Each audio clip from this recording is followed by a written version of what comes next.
Hi, my name's Carol Thompson, and I'm here to introduce a new startup company in the medical supply industry. I call it Patient Comfort.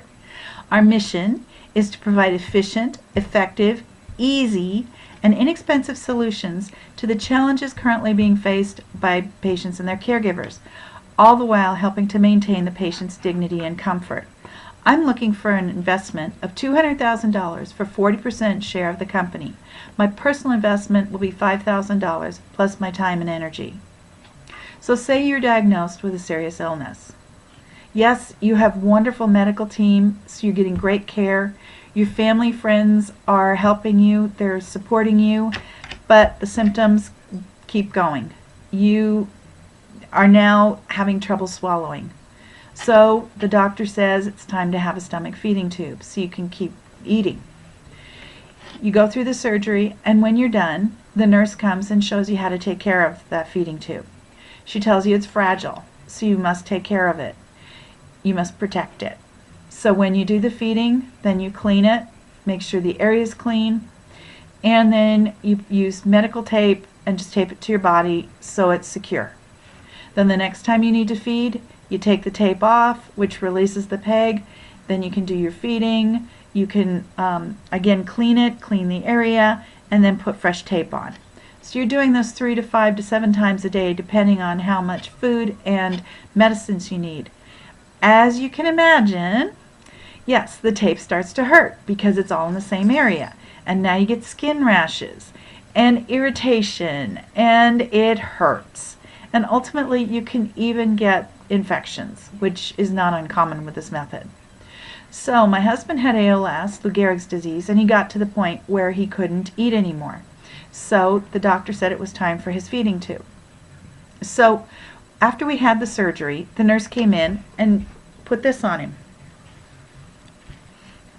See, it's just a stretchy tube. It's actually maternity underwear with the legs cut off. So she said, this is the way you do it. You move it out of the, it's around your body, holding the peg right next to the torso, and you do your feet, you push it aside, do the feeding, cleaning, and then just pull it back up again.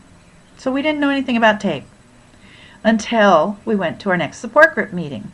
And there was another one of the patients, and he had just had the surgery. So he asked us, what are you doing for the skin irritation? Well, at that point we didn't understand what he was talking about until he explained to us about the tape. So we showed him what we were doing. He was so happy because they hadn't yet found a gel or cream to combat all the itching he was experiencing. So we were happy that we caught him before he started getting any serious skin problems. In honor of these two gentlemen, I now present you with the proposed product, the mesh band. It is a circular seamless band made of stretchy fabric, about 6 inches wide. It's washable, very simple to use, goes over the head, and is fitted specifically for the peg. So it's a little bit loose, but not too loose.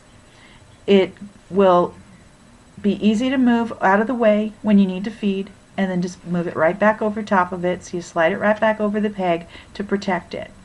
And it's so simple that even I could do it, and I did do it for quite a while. So I know that it works. So let's look at the value proposition. It's a safe pocket for the peg. It fits close to the body, gives you easy access, easy on and off of the product over the head of the patient. There's no unpleasant side effects like skin damage. It is expected to last about 90 days based on a rotation of 2, meaning you've got one on the body and one in the wash. Really, washing is so simple. You just rinse it out in the sink, hang it up to dry, and then rotate it back in. So you can, if you want one every day, you might want to have more than 2. Our development on the product so far is that we have defined the product specifications, but we do need the funding so we can start manufacturing and testing and then patent the product to protect it. In general, in the medical supply industry, it's mature stage, so it's extremely competitive. There's growth and technical advances, but those are focused mostly on things that have so far been unsolvable or untreatable. This growth is predicted to be at twice the GDP over the next couple years, 3.5% versus 1.8%. As I said, it's highly competitive. There's over 6 1,000 companies currently, so they're consolidating at a rate of about 2.5% per year to service their large clients, the medical centers and hospitals. So by 2017, there's an expectation that it'll be about 5,800 companies, which is still large. The current two have market share of 6.4 and 5.9%, so you can see that it's highly competitive. And so most specialized by product line, by region, they find some niche. The demand is driven by the healthcare providers, so they determine what the treatments are and what products will be used for those. And then the patient is indirectly involved because they follow doctor's orders. The aging baby boomers absolutely makes a difference, because as the population ages, so must the medical treatments, and they must move on to take care of these aging populations. Now, when we think about how big the universe is of people needing feeding tubes, I can show you some numbers.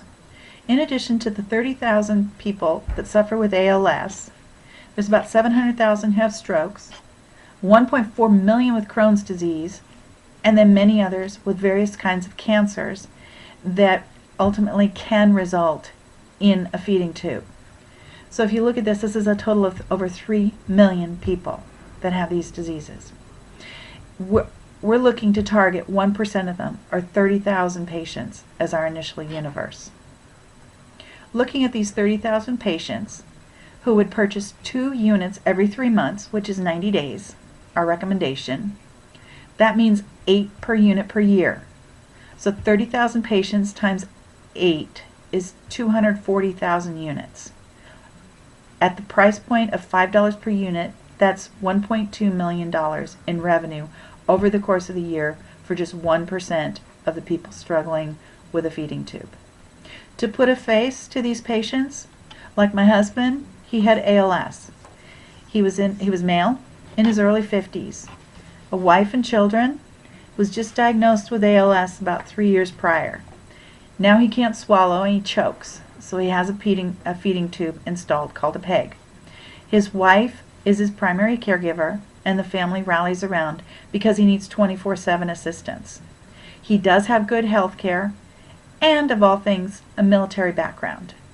He was wheelchair bound, many are housebound, so their entertainment is internet, TV, movies, and they tire easily because it's just hard fighting the disease. So the only outside activity is usually going to support group, where you're with others who can help and share your pain. In addition to sharing your pain, you share the celebrations when you find other things that work and other workarounds and just celebrating life in general. Now, there's other people that have determined that this is not good to get skin infection in addition to all the other things that is happening to your body as you fight these illnesses. So 2 other caregivers have come up with solutions specifically targeted at the PEG. The first is this PEG tube management pouch. It costs about $19.95, and it's actually a little pocket that is taped to the body. The tape lasts several washings, so it's not as destructive as medical tape, but it still could cause some skin irritation. Another solution created by a concerned caregiver is the G-tube holder. It looks like a Velcro belt with a pocket attached. The catch with this one is that the belt slips, but it is also effective, but it costs $19.95. The PD security band was created for catheters, and this is the usage you can see demonstrated here. However, on its website, it says it can be used for the PEG. All of these solutions were created because somebody cared about the skin irritation and thought it was avoidable, just like we're looking at now. These solutions are good, but they're not known, so tape continues to be the product of choice. Therefore, for my marketing plan, I want to work through word of mouth based on my experience as a caregiver. We will be located in Phoenix, where we will introduce and test the product, then expand to the Seattle area, where I also have many contacts. Ultimately, we'd love to make this available throughout the United States, eventually international. Keep it simple and not overwhelming. After all, the people who know things best are the nurses that work day to day with the PEG tube patients. So we want to provide the initial units at the hospital. Therefore, hospitals would be one of our customers. Then once the patient understands how to use the mesh band, they would be issued two that they take home with information on reordering. This is our word of mouth strategy to get direct to the nurses. Then for existing patients who already have the PEG, we want to approach the different support agencies like the ALS Association, like the American Cancer Society, who provide training for nurses as well as trade seminars and conferences. And then we can even go to the monthly support groups just to reach the patients one by one. Ideally, the nurses will be the method of choice to get these out to the patients, and then direct to the consumer, the patient and the caregiver. In addition to the nurses, the support groups, hospice workers, they deal directly with the patient and they deal with people with PEGs. Nutritionists, also because it's about feeding. Home health care, they're the ones that come into the home for the 2 weeks after the surgery to make sure everything's going well and for further training. Bloggers, because the patient is homebound, they often check blogs to see how else everybody's doing things, and then the various support associations. Although we're a startup, which is risky, we have several key strengths. We have connections with key leaders in the ALS community, as well as hospice, both in Seattle and in Phoenix. We have a product that's better than what's being used right now. It's effective, inexpensive, easy, and I know from personal experience, it works. So we will be building networks outside the ALS community and hospice, and we are looking at having a strong advisory board that'll help us with product testing, networking with medical suppliers, and finding a reputable manufacturer. We will start with 3 initial staff. The CEO, who will manage operations, do a lot of troubleshooting, that's me. Then we're also hiring a sales manager who hopefully has medical connections. We'll be attending trade shows and going face-to-face, meeting people, especially nurses, and networking. The administrative assistant will be part-time at first, running the office, taking care of orders that come in online, phone, and email. Then our advisory board is our financial, technical, medical, and startup gurus. They're the ones that will help us make sure that we take care of business. Initially, the business will start in my garage.